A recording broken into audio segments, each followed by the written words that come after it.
Amen. Amen. Que Dieu bénisse. Mungu awabariki.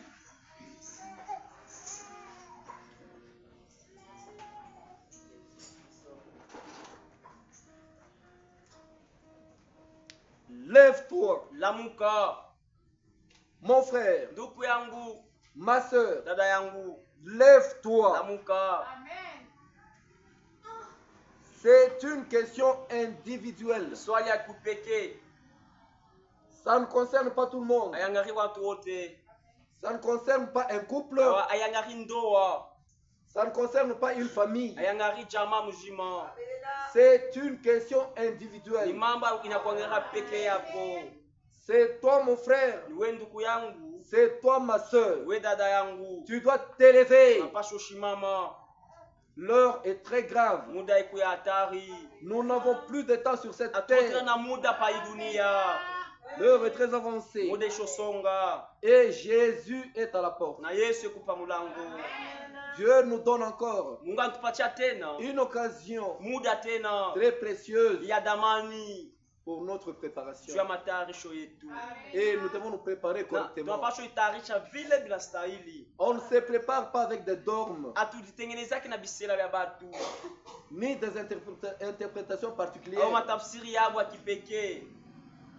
On ne se prépare pas avec des fausses doctrines. Hatujitayarishake na mafundisho ya bongo. On se prépare avec la parole de vérité. Tunajitayarisha na neno ya ukweli tu. Et la parole de vérité, Na neno ya ukweli c'est cette Bible. ni hii Biblia. Retour à la Bible. Kurudi ote Et Biblia. ce n'est pas n'importe quelle Bible. Hayuko Biblia yoyote. Une Bible révélée Biblia yenye dans kufunuliwa cet âge. mwikizazi. Parce que Dieu Kwa sababu Mungu a parlé dans cet âge. aneshosema mwikizazi. Amen. On m'a encore repris que je vais très vite. Banyambia tena ke naenda pa niko naenda tena paka haraka. Alors, si vous me voyez en vitesse, Kama mnaona mu haraka, faites-moi signe. washemashi mnyambie Parce que c'est très important. kwa sababu kwa maana On ne peut pas aller très vite. hatuwezi kwenda haraka haraka. L'essentiel, c'est d'atteindre le but. Ya maana kufikia pa kifuku zio. Nous ne sommes pas chez autrui. Hatuko fasi ya benyewe. Ici, nous sommes chez nous. Hapa tuko kwetu. Et l'église doit être Na enseignée. kanisa napashwa kufundishiwa Et enseignée correctement. na kufundisha vile binastahili, Sans blague, bila mchezo, sans complaisance. bila miza. La parole doit être apportée Neno napasha kuletwa telle qu'elle a été apportée vile ililetwa en ce temps mwi wakati par notre bien-aimé frère kutia Branham. ndugu wetu mpendwa, ndugu Branham. Amen. Amen. La question de la nouvelle naissance, Swali nangaria kuza kwa jipya, comme on le disait hier, savile jana tulisema c'est une question ni swali qui ne concerne pas seulement les nations, ile ayangari tu mataifa, c'est une question qui concerne aussi Israël. ni swali pia nangaria na Israeli. La nouvelle naissance. Kuza kwa jipya, Hier, on a essayé de montrer jana tulipima kuonesha que la parole qui était rejetée ya kwamba hii neno walitupaka par Israël, kwa Israeli.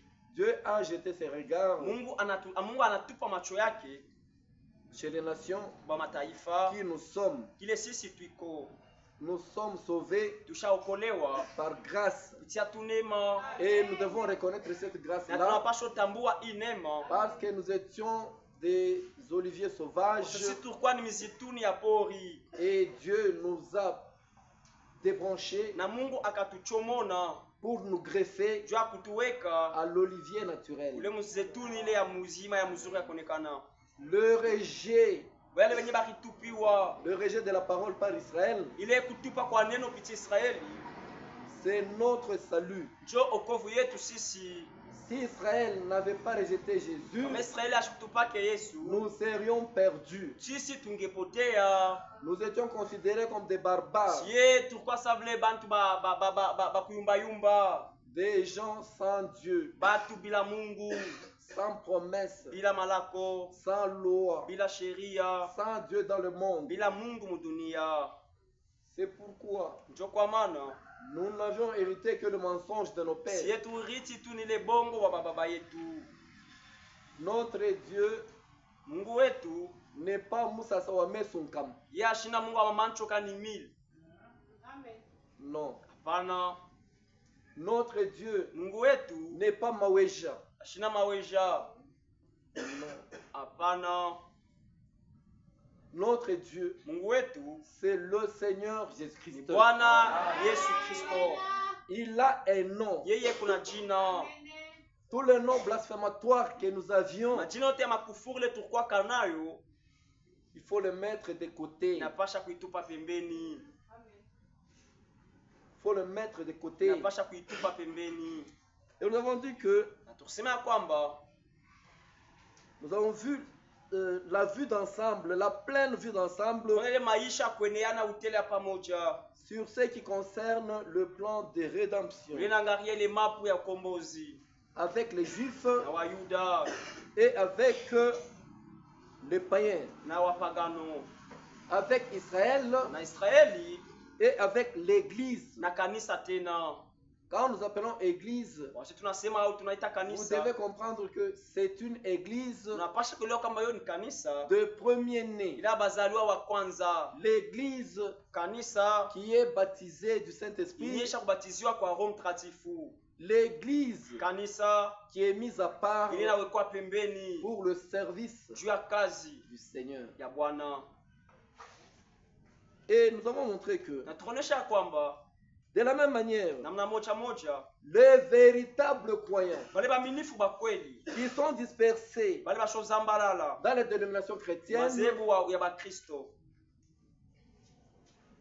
et na bo si ils sont encore là, kama bo bakingali kule, dès qu'ils vont entendre la parole de vérité, wakati batasikia neno la ukweli ils sortiront watatoka pour être scellés. juu ya kuwekewa muri. Et nous avons dit que Na tukisema kwamba les vierges, babikira ce sont ceux-là ni bale tu qui ont reconnu bale banatambua l'œuvre de Dieu kazi ya Mungu en leur temps. wakati yabo, Ce que Dieu est en train de faire kile Mungu kunafanya aujourd'hui. leo. Si vous croyez à ça, Kama unaamini kwa ile, vous allez à ça, munejunga kuile, vous devenez vierge. unakuwa wabikira Ou soit au kinyume sage, baikima ou soit au basi folle. bapumbafu. Amen. Amen. On a essayé de montrer Makonesha que autrefois, kamba mara nyingine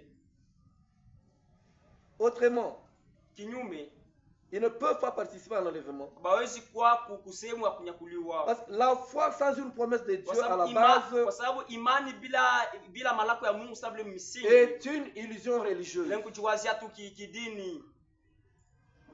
La vraie foi Imani ya kweli est ancrée dans les promesses de Dieu. ishaingia ndani ya malako ya Mungu.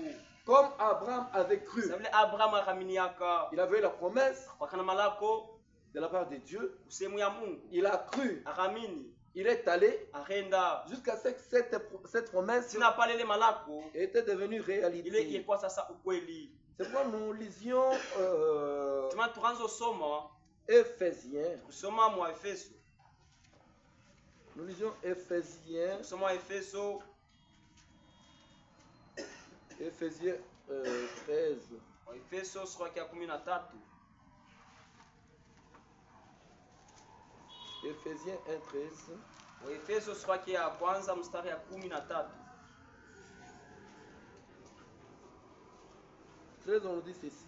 13 tunatuambia hivi, En lui, ndani yake vous aussi, nanyi pia après avoir entendu kisha mwe kusikia la parole de la vérité, neno hii ya ukweli, l'évangile de votre salut, injili ya wokovu yenu, en lui, ndani yake vous avez cru mukamini et vous avez été scellés na muliwekwa du muri Saint-Esprit ya Roho Mtakatifu qui avait été promis. ile ilakwaka. Amen. Amen. On a vu là dans l'évidence du Mwana Saint-Esprit muhakikisho wa Roho Mtakatifu à la page 3. page 3.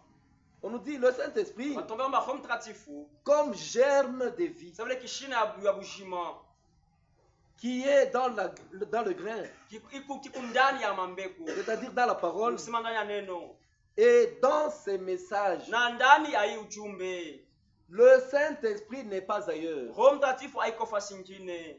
Le Saint-Esprit comme germe Roho Mtakatifu saa vile kishina de la parole kya neno Et dans ces Na messages ndani ya hii ujumbe de Malachie 4, ya Malaki sura ya 4 uniquement, mpaka tu, parce que c'est ça le message de kwa sababu l'heure, njo ujumbe ya wakati, le dernier message hii ujumbe ya mwisho apporté par la dernière étoile Il est- qui est dans la main de Dieu. ile ililetwa kwa nyota ya mwisho ile kundani ya mkono ya Mungu. Ainsi, avant de parler de l'évidence du Saint-Esprit, Hivi mbele ya kusema yahakikishwa Roho Mtakatifu, il faut la voir. inapasha kuwa naye, Et pour la voir, najua kumpokea, il faut suivre ce processus. inapasha kufuata mapo yake.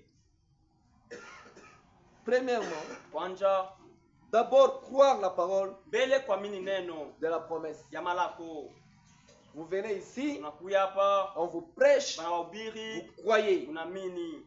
Quand vous croyez, Wakati munaamini, nous allons vous baptiser dans l'eau. tunaenda kuwabatiza mu maji, Au nom du Seigneur Jésus-Christ. jina la Bwana wetu Yesu Kristo. Ce n'est pas là la nouvelle naissance. Haiko uzakwa jipya ile, Ce n'est pas là le baptême du Saint-Esprit. haiko ile ubatizo wa Roho Mtakatifu. C'est seulement un engagement solennel Ni pale kujitoa tu d'une bonne conscience kwa dhamiri safi vis-à-vis de Dieu. kusemu ya Mungu. C'est-à-dire, Ni kusema je prends l'engagement nabeba mpango de me mettre sur la bonne ya voie, kujiweka munjia de mzuri, suivre Dieu kufuata Mungu jusqu'au baptême du Saint-Esprit. sina pale nitafikia kubatizo wa Roho Mtakatifu. C'est pourquoi, mes frères, Joko mwana wa ndugu, c'est pourquoi, mes sœurs, joko mwana wa dada, il est très important d'être à l'église tous les jours. iko ya maana zaidi kukuya kila siku kukanisa, De ne pas s'absenter. ya tushanze kulofwa.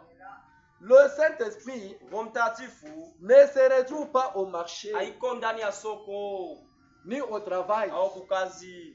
Le germe Ile kishina est dans la parole. kiko ni ndani ya neno. Et quand tu exposes ton âme Wakati unaweka nafsi yako à la lueur de la vraie parole de Dieu, kunuru ya neno la kweli ya Mungu, tu seras régénéré. bado utarudishwa jipya. C'est-à-dire, Dieu va te visiter. Sasa Mungu atakutembelea, Il va te baptiser du Saint-Esprit atakubatiza kwa Roho Mtakatifu qui est la nouvelle naissance. yenye kuwa kuzaliwa Là, jipya. tu naîtras dans l'église de Pale Dieu. utazaliwa sasa mkanisa ya Mungu. L'eau de baptême que nous allons vous baptiser Maji ya dans la ubatizo bière, tunaenda mbatiza kumara. ça vous fait seulement entrer au tabernacle. Inemingisha tu mu maskani. Or, Japo Jésus Yesu n'a pas besoin du ashana tabernacle. lazima ya maskani. Il a besoin de son église. Eko na kanisa ya eko na lazima ya kanisa lake.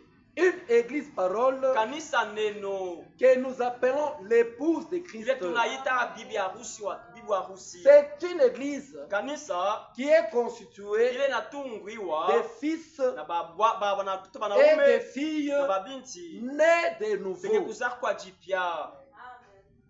Amen. Amen.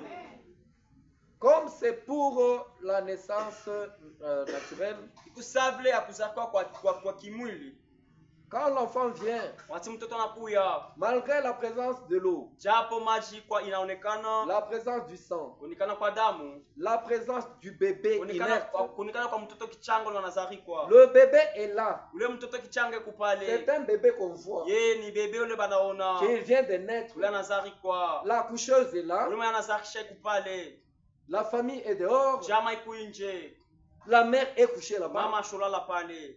On attend Beko na chunga. la chose la plus capitale, Mambo ya maana zaidi ya mafaa. c'est que la vie du monde entre dans cet Kusema enfant. beko na chunga busima ya dunia ingie ndani ya ule mtoto. C'est pourquoi on donne une fessée. Joba hivyo napika lupi kwa mtoto. Quand l'enfant va pleurer, Wakati mtoto ataria, tout le monde est content watu wote kuna parce furaha. qu'il y a une femme, Kwa sababu kwa mwanamke, un garçon qui mwanaume est venu dans la we famille. anakuwa On kuchongeza l'accueille kijamaa dans la wanampokelea famille. ndani ya jamaa. Ainsi, pour la nouvelle naissance, Jo vile vile kuzaliwa jipya. il faut naître. Inapasha kuzarikwa. Après la naissance, Kisha kuzarikwa. il faut croître. Inapasha kukomala. Après la Kisha croissance, kukomala. il faut arriver à maturité. Inapasha kufikia sasa kukukomala kwenyewe. Amen. Amen. D'abord, croire la parole de promesse, Vile kuamini neno ya malako. se repentir de ses péchés Tubu mazambi yetu. et être baptisé au nom et dans l'eau au nom du Seigneur Na Jésus-Christ. kubatizwa ndani ya maji mujina la Yesu Kristo. Dans ces paroles infaillibles de promesse, Maneno yake ashipa kushindwa ya malako. je crois que je vais laisser ça. Naona ya kwamba minaiacha. On dit ceci. Unatuambia hivi, La foi imani vient ikuna kuya du fait d'entendre, namna ile ya kusikia la parole de la promesse. neno ya malako. C'est ce qui nous donne la foi. Jonye kutupatia imani. C'est ce qui va nous donner même la foi dans le Joy itatupatia hata imani ya kunyakuliwa. Maintenant, toi, tu n'as aucune promesse. Asa wewe hauna hata malako moya. Tu n'espères en rien. Hautumaini kukitu. Tu viens à l'église. Unakuwa kanisa. Tu te crois dans un mouvement de scouts. Unachamisa vile kikundi cha baskuto. Ou tu te crois encore chez les catholiques. Unachamisa kwa katolika. Ou tu vas vivre comme tu veux. Le dimanche tu arrives. Je dois aller avant l'heure pour voir le prêtre, pour confesser mes péchés. Après un temps, j'entre à l'église.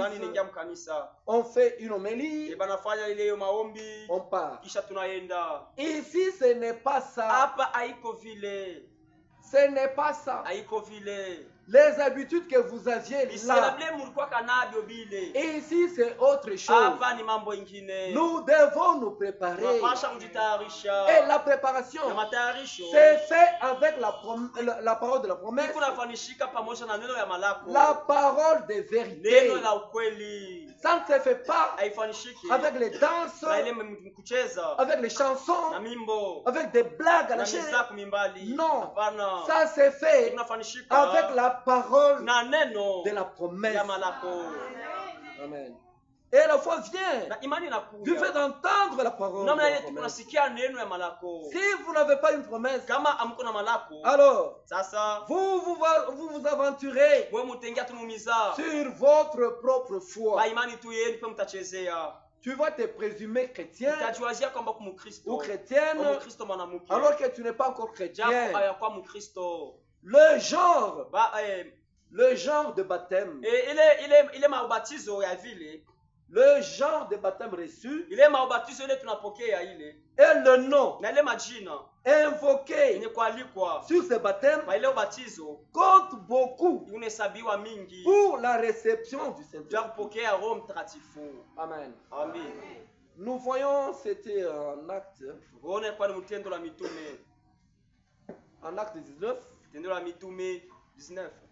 C'est là. Acte des apôtres 19.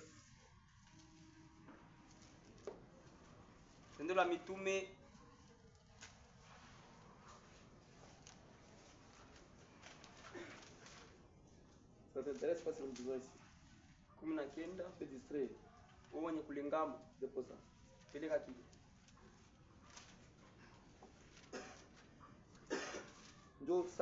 ça.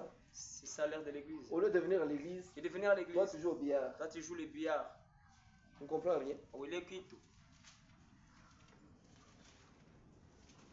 Tu viendras la sueur qui tu ne sais pas ce que tu vas faire.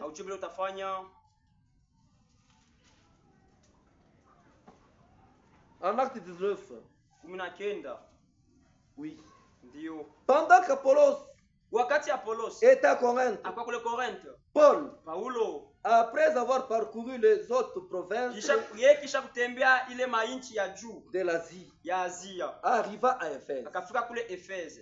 Ayant rencontré quelques disciples, ce n'étaient pas des païens, c'était des disciples de Jésus, qui y avaient cru en Jésus, qui suivaient Jésus, c'est présumément sauvé, c'est présumément ayant déjà le Saint-Esprit. Quand Paul les a croisés, il était parmi ses frères, et pourtant il n'était pas encore frère. Pourquoi? Il leur dit, vous présumez être mes frères. Avez-vous reçu le Saint-Esprit quand vous avez cru? Il lui répondit, nous n'avons pas même entendu dire qu'il y ait un Saint-Esprit. Il dit, de quel baptême? Mon frère, ma soeur, si tu es ici avec le baptême qu'on t'a baptisé en utilisant les noms ou les titres de Père, Fils et Saint-Esprit, tu dois te faire baptiser. Si on a utilisé le nom de Branham sur ton baptême, tu dois reprendre le baptême. Tu peux être ici. Tu peux être très zélé. Et tu n'as toujours pas sauvé. Cela ne t'amènera pas au baptême Saint-Esprit. Il répondit du baptême des gens. Alors Paul dit, Jean a baptisé du baptême de repentance, disant au peuple de croire à celui qui venait après lui, c'est-à-dire Jésus-Christ. Sur ces paroles, ils furent baptisés au nom du Seigneur Jésus-Christ. Même le baptême beaucoup. Amen. En réalité, dans l'homme, ce qui compte dans l'homme, c'est l'Esprit de Dieu. Sans l'Esprit de Dieu, tu vas te présumer chrétien. Parce que quand l'Esprit de Dieu vient, il nous régénère, il nous renouvelle et nous donne l'amour de Dieu. Et quand cet esprit vient, il change nos pensées, même nos sentiments et nos intentions, même nos intérêts. Nous considérons plus les intérêts de Christ que nos propres intérêts. Dès qu'il est l'heure du culte, nous allons au culte. Nous arrêtons tout. Nous fermons tout. Nous allons au culte pour écouter la parole de vérité, pour nous préparer notre préparation. Amen. Amen. C'est tout ce qui compte. Et quand ça arrive comme ça, ça te change. Dieu te donne un esprit nouveau, un esprit bien disposé. Vois un peu en Ézéchiel.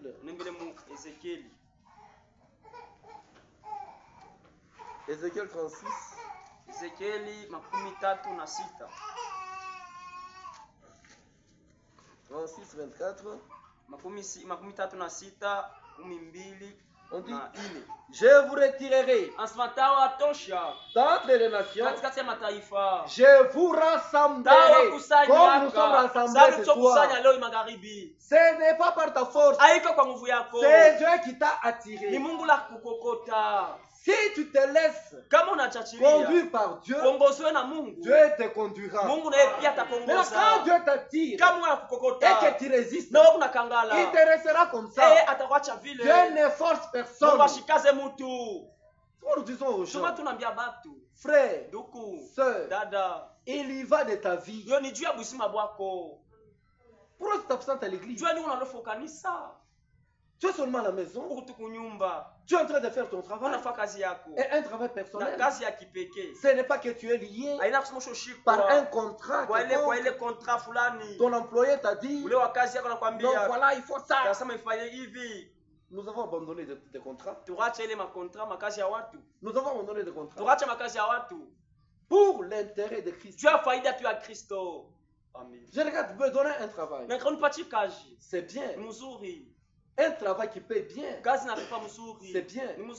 Mais il n'y a aucun temps, même un petit temps, que je peux aller adorer. Mais ça, c'est quel travail? Ça, c'est pas un travail. Je préférerais rester comme je suis au lieu d'abandonner Dieu pour les choses du monde. Non, ça ne peut pas se faire. Ça ne peut pas se faire. À cette heure ici, je dois être peut-être à l'aéroport, en train d'attendre un monsieur, un païen, qui ne connaît pas Dieu, qui ne peut même pas m'aider sur le plan spirituel. Maintenant, je dois me donner la parole de Dieu pour aller attendre un monsieur. Je ne peux pas le faire. Je dois mettre les intérêts de Christ avant tous mes intérêts. Il dit, je vous rassemblerai de tous les pays et je vous ramènerai dans votre pays. Je répandrai sur vous une eau pure. C'est cette parole ici qu'on est en train de répandre sur nous. Une parole pure, sans mélange, sans interprétation particulière. Non, mon frère, je vois, je considère que normalement, selon moi, ça ne passera pas ici.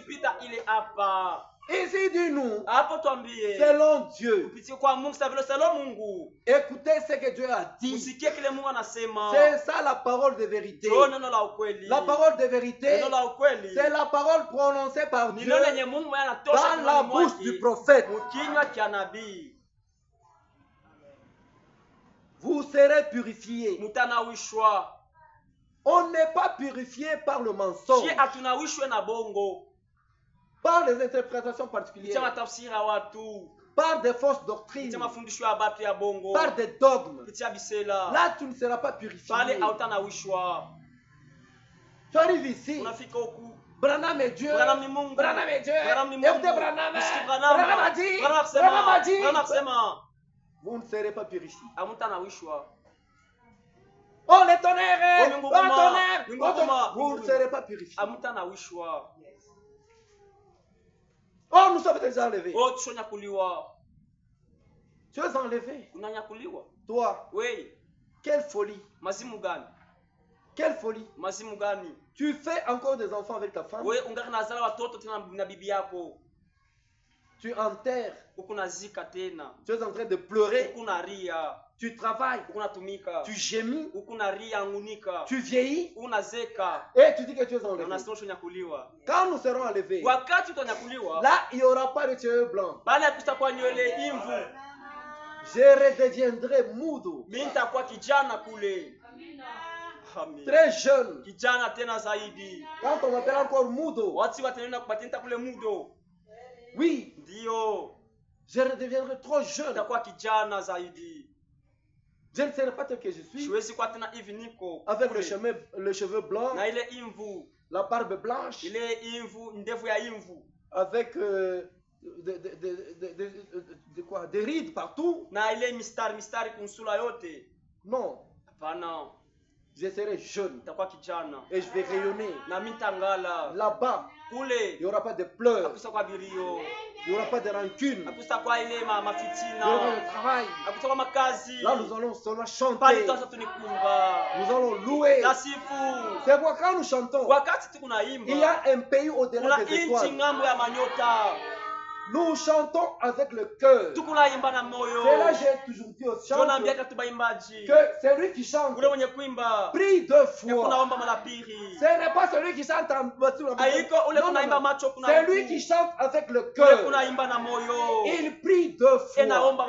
Il y a un pays au-delà des étoiles. Et dans l'entretemps, tu vois que dans ce pays, il y a des gens vêtus de blanc. Je suis de ceux-là. Je suis de leur nombre. J'irai là-bas parce que je suis dans la vérité. Je suis baptisé du Saint-Esprit. Je suis déjà prêt pour l'envol. C'est pourquoi, frère, cette affaire te concerne. Il faut chercher le Saint-Esprit. Il y a de très bonnes choses qui nous attendent au-delà du rideau. Il y a de très bonnes choses. Il ne faut pas rater ça. C'est pourquoi il faut enlever les blagues. Il faut abandonner des blagues et s'attacher à Dieu. Job, en tant que prophète, il dit, attache-toi à Dieu. Attache-toi à Dieu. Tu auras la paix. Si tu es baptisé du Saint-Esprit, tu te reposes de tes œuvres. Là, tu attends seulement le grand envol. Et vous serez purifiés. Je vous purifierai de toutes vos souillures et de toutes vos idoles. La parole de vérité. Amen. Je vous donnerai un cœur nouveau. Et je mettrai en vous un esprit nouveau. Quand tu nais, tu viens au monde. J'étais aujourd'hui à la maternité et profitant vous informer de ça aussi. La sœur Tatiana s'est accouchée depuis ce matin. Si vous arrivez là-bas, j'ai pris l'enfant. C'est au moment où il sortait du ventre. Pas même ouvrir ses yeux. Je prends. Après un temps, l'enfant renfrogne la figure. J'ai dit, Allah, qui a pris cet enfant pour renfrogner la figure? C'est l'esprit du monde. Il a reçu l'esprit du monde. Maintenant, quand cet enfant va grandir avec l'esprit du monde, c'est-à-dire il grandit avec l'ancienne naissance. Voilà pourquoi il faut naître de nouveau. Parce que là, Dieu enlève ton cœur de pierre et te donne un cœur de chair, un cœur malléable, un cœur qui peut recevoir la parole de Dieu, qui peut se conformer à la volonté de Dieu, qui peut être bien disposé pour suivre Dieu. Si tu n'es pas à l'église, tu n'es pas à l'aise. Un cœur nouveau en toi. Tu n'es pas l'église. Tu n'es pas à l'aise. Tu ne fais pas l'œuvre de Dieu. Tu n'es pas à l'aise. Ayant ce cœur, ça te poussera à aller témoigner Jésus partout. Au lieu de traiter affaire, de parler des hommes, de médire, de parler à mal des gens, de parler politique, tu seras disposé pour témoigner la bonté de Jésus-Christ, pour amener les gens à accepter le Seigneur Jésus-Christ, afin qu'ils soient aussi sauvés. Mais si le cœur n'est pas encore changé, tu peux venir ici, te présumant chrétien. En sortant, tu commenceras à faire des racontages au lieu de témoigner Jésus. Incapable de prononcer le nom de Jésus parce que tu as encore le cœur de pierre. Je vous donnerai un cœur nouveau et je mettrai en vous un esprit nouveau. J'ôterai de votre corps le cœur de pierre et je vous donnerai un cœur de chair. Je mettrai mon esprit en vous et je ferai en sorte que vous suiviez mes ordonnances et que vous observiez et pratiquiez mes lois. Tu ne peux pas pratiquer la loi de Dieu aussi longtemps que l'Esprit de Dieu n'est pas en toi ou sur toi. Amen. Je mettrai mon esprit. C'est-à-dire, l'esprit qui est entré dans cet enfant-là, c'est l'esprit du monde. Maintenant, quand Dieu mettra son esprit dans cet enfant, c'est là nous parlerons de la nouvelle naissance. Et là, tu entres dans le corps mystique de Jésus-Christ, qui est son église. Amen. Amen. Éphésiens.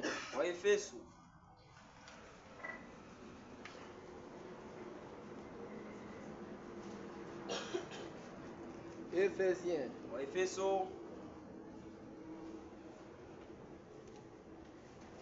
On dit ceci.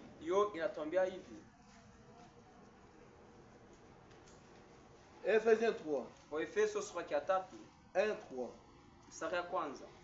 Nous allons descendre. On dit, béni soit le Dieu et Père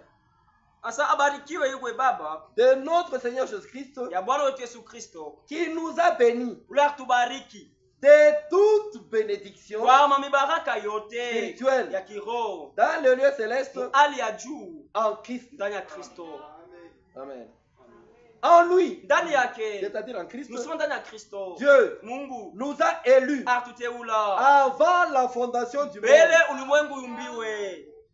pour que nous soyons saints et irréprochables, irrépréhensibles devant lui. Il nous a prédestinés dans son amour à être ses enfants d'adoption par Jésus-Christ, selon le bon plaisir de sa volonté. Et dans l'écrit ici, cri de veille, le frère Franck, on nous dit ceci. La volonté de Dieu nous est uniquement montrée dans la parole de Dieu. Et ce n'est que lorsque nous croyons réellement, comme dit l'Écriture, que s'accomplit ce que le Fils a demandé pour les racheter. Il appelle ses frères. Sanctifie-les par la vérité. Ta parole est la vérité. Maintenant, conformément à la volonté de Dieu, la véritable Église de Jésus-Christ doit être rebâtie sur le fondement originel des apôtres et des prophètes. Amen. La volonté. Pour célébrer la gloire de sa grâce dont il nous a favorisés dans le bien-aimé. Pour célébrer. Maintenant, toi tu es enfant de Dieu. Tu vas célébrer cette gloire. Quand? Au marché. Est-ce que vous avez déjà entendu ce qui se passe au marché? Ce qui se dit au marché là. Au marché, c'est comme quelqu'un qui travaille à la goudronnerie. Goudronnerie. Pour mettre le goudron. Il n'y a rien de Dieu au marché. Cette femme crie à l'autre femme, d'autres crient à d'autres femmes, les frères crient à l'autre là-bas. Toujours des insanités. Des insanités. Et vous allez glorifier Dieu là-bas. Comment? En faisant vos blagues là. C'est là que vous allez glorifier Dieu. En lui, nous avons la rédemption. En Jésus. Par son sang, nous avons le pardon des péchés selon la richesse de sa grâce que Dieu a répandue abondamment sur nous par toute espèce de sagesse et d'intelligence. Il nous a fait connaître le mystère de sa volonté le mystère de la volonté de Dieu. C'est le baptême du Saint-Esprit et de comment recevoir le Saint-Esprit. Nous connaissons ça parce que Dieu nous a fait montrer ça aujourd'hui. Nous a fait montrer ce mystère. Selon la bienveillance des saints qu'il avait formé en lui-même pour le mettre à exécution lorsque le temps serait accompli, de réunir toutes choses en Christ, celles qui sont dans les cieux et celles qui sont sur la terre. En lui, nous sommes aussi devenus héritiers. Nous sommes héritiers. Amen. Ayant été prédestinés suivant le plan de celui qui opère toutes choses d'après le conseil et sa volonté. De sa volonté. Afin que nous servions à célébrer sa gloire. Nous qui d'avance avons espéré en Christ. En lui, vous aussi, après avoir entendu la parole de vérité, c'est ce message ici, la parole de Dieu, la parole écrite révélée. Nous n'avons pas une Bible noire, nous avons une parole révélée. Nous pouvons lire le même verset avec quelqu'un de méthodiste ou bien de chez les catholiques, ou bien chez les tintoististes, ou bien les kabutakaises. Nous lisons le même verset. Tous vont interpréter de leur manière. Mais moi, je vais interpréter correctement cette écriture. Pourquoi? Parce que Dieu est interprète de sa propre parole. Et cette parole a été interprétée par le prophète. Et nous, en tant que prédicateurs, nous prenons exactement le même langage. C'est pourquoi si tu pouvais dire aux pharisiens, aux scribes, aux juifs, pourquoi ne comprenez-vous pas mon langage? Pour comprendre le langage de Dieu, il faut être dans le plan de Dieu. Amen. À ce moment-là, Dieu peut parler. Tu vas entendre. Tu entends et tu interprètes correctement. C'est pourquoi les gens peuvent arriver ici. Je suis calme là. Il est en train de prêcher. Moi, je ne dis pas amen, amen. Non. Moi, j'écoute d'abord. Je risque de dire amen à quelque chose qui n'est pas la parole. C'est pourquoi j'attends. Même si tout le monde ici dit amen, amen. Moi, je suis très attentif. Je prends la pensée. Je regarde le frère. Il vient d'où? Il est où? Il va où? Ces messages ici, il interprète comment? Si c'est avec la parole de Dieu, moi-même, c'est pas moi qui vais dire. Ça sortira automatiquement. Parce que cette parole entre en moi et tout ce parole qui est dans moi, elle a vous dit amen. Amen. L'évangile de votre salut.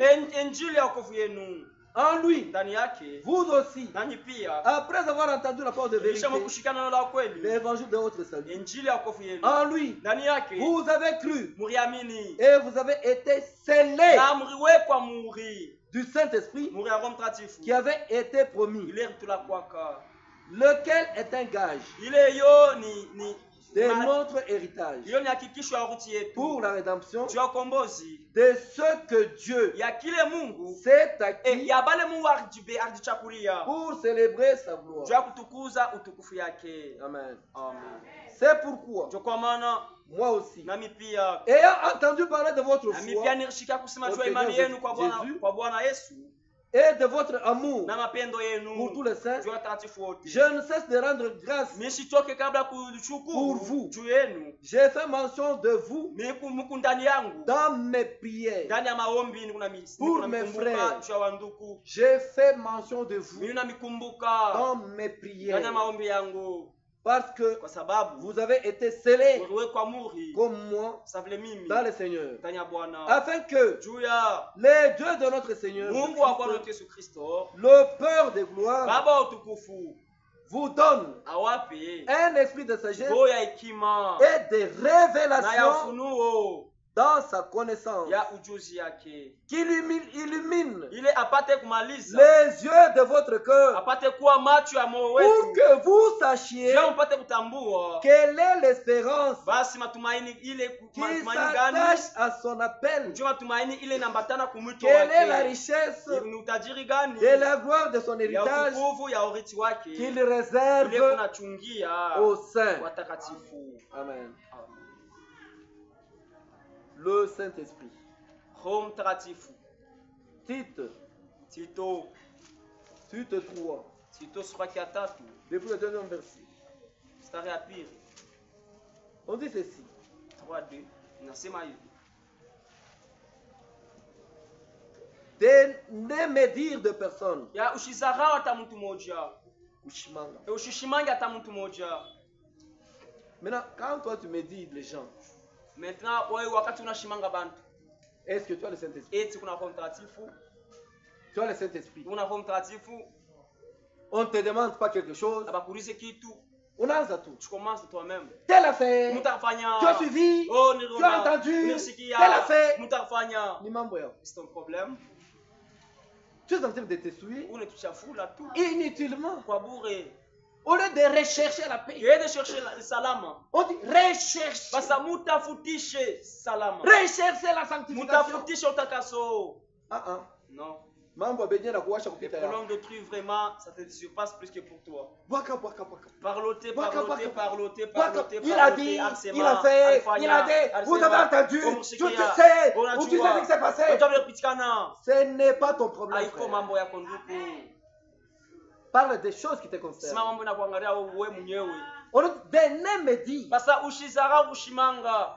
Ça s'applique seulement unatendeka tu aux enfants de Dieu, ni pa watoto ya Mungu, nés de nouveau, wenye kuzaa kwa jipya, ceux-là qui ont la nouvelle naissance. wale waliozaa kwa jipya. Tu peux voir ton frère tomber. Unaona ndugu yako anaanguka, au lieu de me dire ke ya kumzarau mshimanga, non, hapana, je vais prier pour mon frère, tamwambia ndugu yangu pour le relever. juu animulamushe, je lui tends un bâton. Mimi nampatia bakora. Vous savez, quand quelqu'un tombe dans la fosse, wakati mtu anaangukia mshimu, il n'a pas de force de se ashina na relever. nguvu ya toke mo, Tends-lui la perche, umupatie nkobolo, qu'il tienne la perche, ashike nkobolo, tu le tires de la fosse, umkokote mule mshimu, qu'il continue la marche. aendelee safari. Maintenant, au lieu de l'aider, kabla kumsaidia tu vile, vas te moquer de ton frère, mchekelea ndugu tu vas yako, te moquer de ta Unaanza soeur. kuchekelea dada Tu as yako. entendu, Usikia, tu as vu, unaona, tu sais où tu connais, unajua, tu sais, unajua, j'étais, nilikuya, on m'a dit, on m'a... wakaniambia. C'est quoi ça? Ni nini ile? Parmi les enfants de Dieu, Katikati ya watoto ya Mungu, il y a aussi des loups ravisseurs kuku baimbwa mwitu wanyang'anyi qui sont aussi obligés de bie nous. katikati yetu. Maintenant, on dit de ne me dire Sasa sasa de mushishimangi hata mtu mmoja d'être pacifique, ya kwa bazuri modéré, benye kwa na usikizuizi plein de douceur bekujaza na ile envers kuzuizi tous les hommes. kwa batu bote, Car kwa sababu nous aussi, nashi pia nous étions tulikuya autrefois. mara ingine. Est-ce que tu peux dire ça, j'étais autrefois médisant? Nikusema nilikuwa vile wa kuzarau batu Ou tu es encore médisant aujourd'hui? au ngaka wa kuzarau leo batu. Tu veux dire j'étais médisant Nosema niranzaka kuzarau autrefois, mara ingine insensé, si tulikuwa mapumbavu désobéissant, washipo kutii égaré, mwenye kuwekwa pembeni asservi mwenye kutumikia à vingine toute espèce hali yote de convoitise ya tamaa et de volupté, na ile hali vivant mkuishi dans la méchanceté mkuishi mukali et dans l'envie, na mutamaa digne d'être haï wenye kustahili ya kuchukia et bengine nous haïssant na tuanze chukiana les uns pamoja les autres bengine dans la parole de Dieu. muneno la Mungu. Un enfant de Dieu baptisé du Saint-Esprit Mtoto wa Mungu anabatizwa na Roho Mtakatifu, qui a la haine ile kuna chuki n'est pas encore baptisé du Saint-Esprit. ashabatizwa na Roho Mtakatifu kamwe. Tu n'es pas encore baptisé de Saint-Esprit. La haine. Dans ces messages. Dans ces messages. Tu détestes ton frère. Dans ces messages. Tu utilises le poison. Dans ces messages. Dans ces messages. Où nous pouvons nous tenir la main dans la main. Nous avons un seul objectif. C'est comme une équipe de football. Il y a 11 personnes. 11. Quand les buteurs, celui qui est à la pointe là, le 9, il marque. Vous verrez même le keper de là-bas. Il saute. Comme l'autre que nous avions ici. Il commence à se répartir. Pourquoi? Ils ont marqué. Mais vous, au lieu de marquer dans on vous marque. Vous sautez.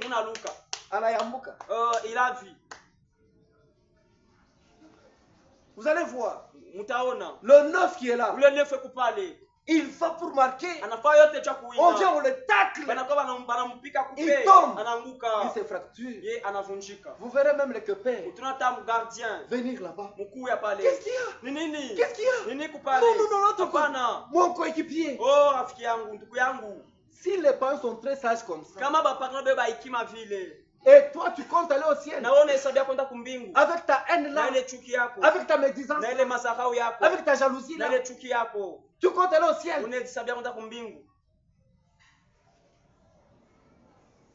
Très orgueilleux, imbelekable,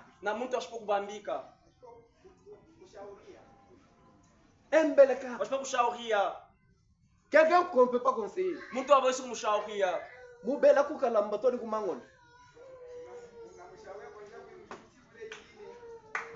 Imbelekable. On dit donc la vache.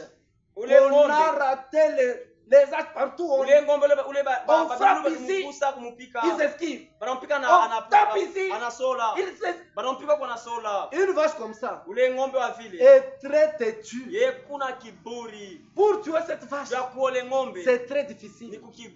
C'est comme ça des frères, des soeurs, le même problème. On te conseille, tu ne comprends pas. Abandonne la haine, tu es toujours là. Il ne faut pas me dire. Seulement ici. Tu commences ici. Tu avais suivi. Tu avais entendu. Frère. Un frère comme ça, il faut le chasser. Soyez comme moi. Beaucoup me connaissent ici. Tu viens avec une histoire qui m'intéresse. Tu viens pour me suivre. Je te dis frère, arrête. Tu ne veux pas arrêter. Je te chasse. Ça me coûte quoi? Ça me coûte rien. Je te chasse. Quitte ici, frère. Parce que ce n'est plus toi. Quand Jésus avait dit à Pierre, allez, arrête de moi Satan. C'était Pierre. C'était l'esprit qui était en Pierre. C'est pourquoi quand c'était Ézéchiel, en prophétisant contre le roi de Tyr, regarde le roi de Tyr, il dit, toi, tu étais en Éden, tu mettais les soins à la perfection. Est-ce que le roi de Tyr était en Éden?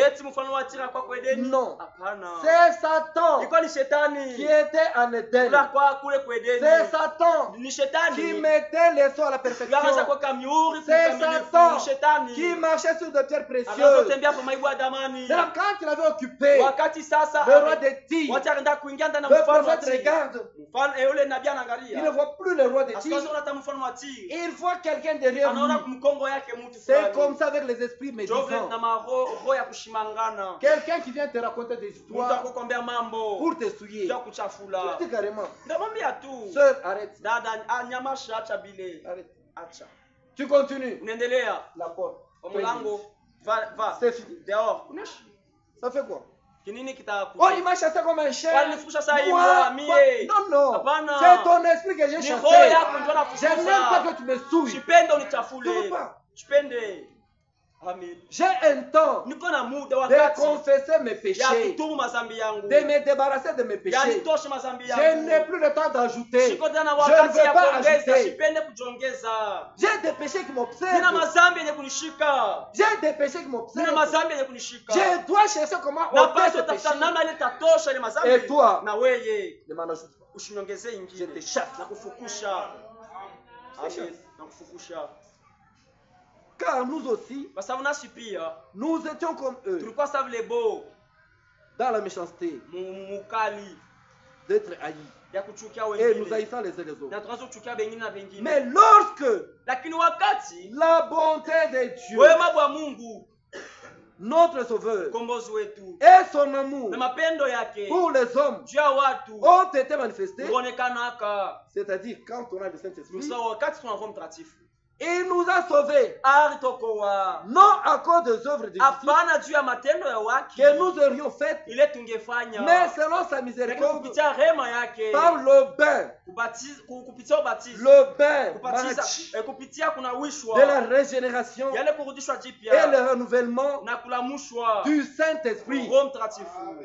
Il l'a répandu sur nous avec abondance par Jésus notre Sauveur, afin que, justifiés par sa grâce, nous sommes justifiés par sa grâce, nous devenions héritiers dans l'espérance de la vie éternelle. Cette parole est certaine. Et je veux que tu affirmes ces choses afin que ceux qui ont cru en Dieu appliquent à pratiquer de bonnes œuvres. Voilà ce qui est bon et utile aux hommes. Une personne est de nouveau. C'est une personne ayant reçu la révélation de l'œuvre de rédemption qui le rend capable de discerner quelle est la volonté parfaite de Dieu,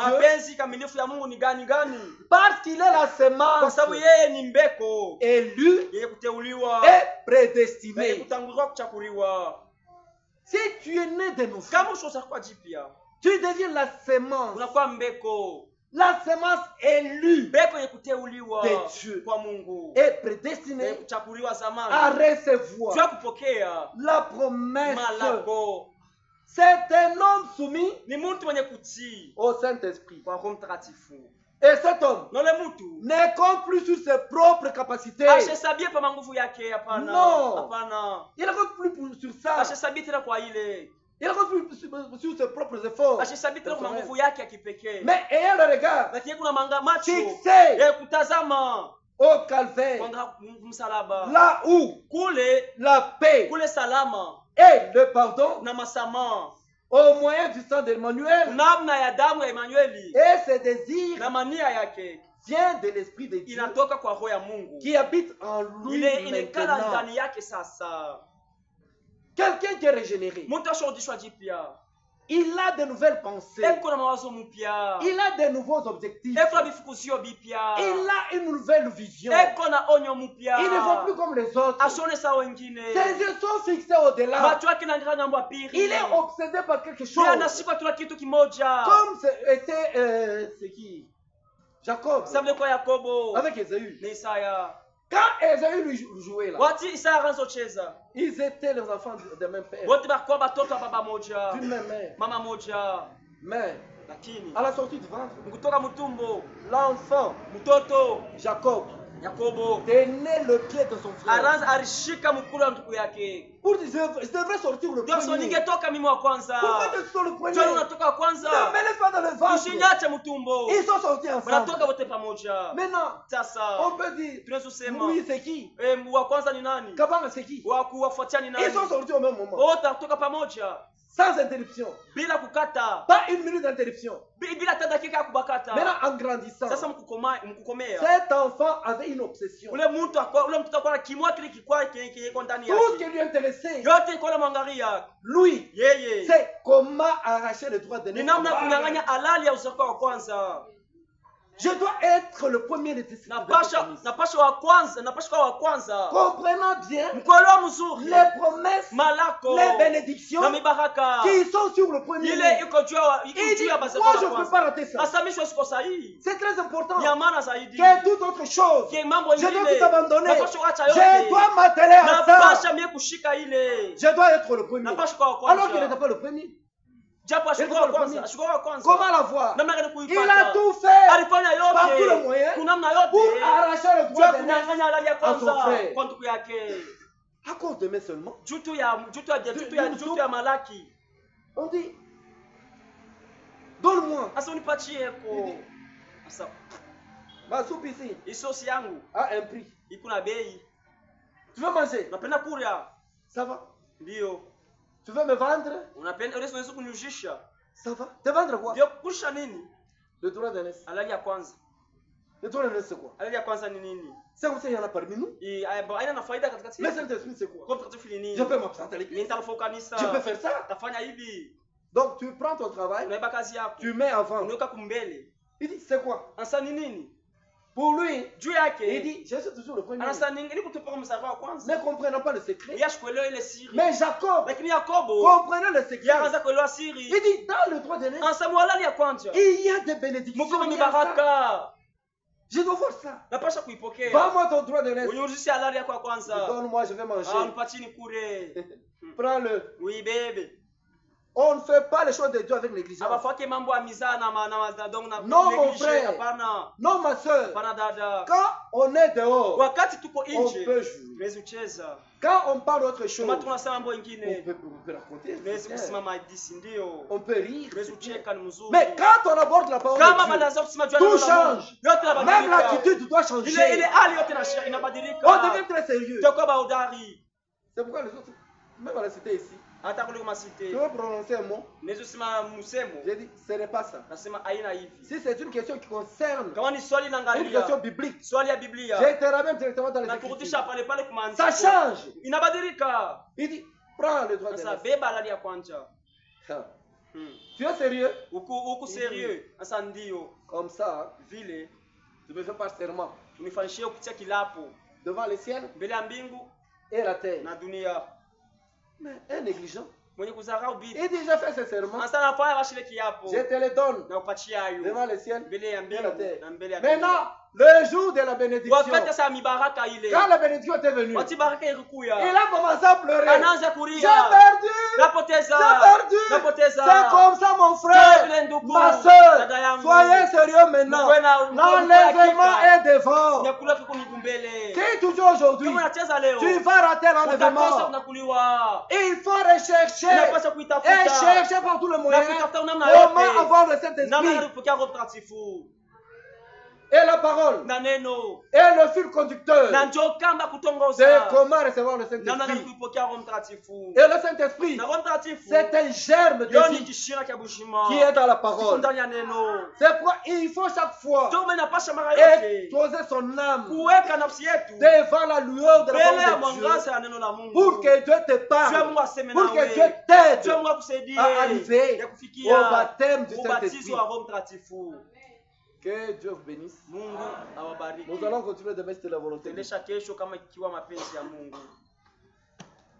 Tunaomba roho atawale.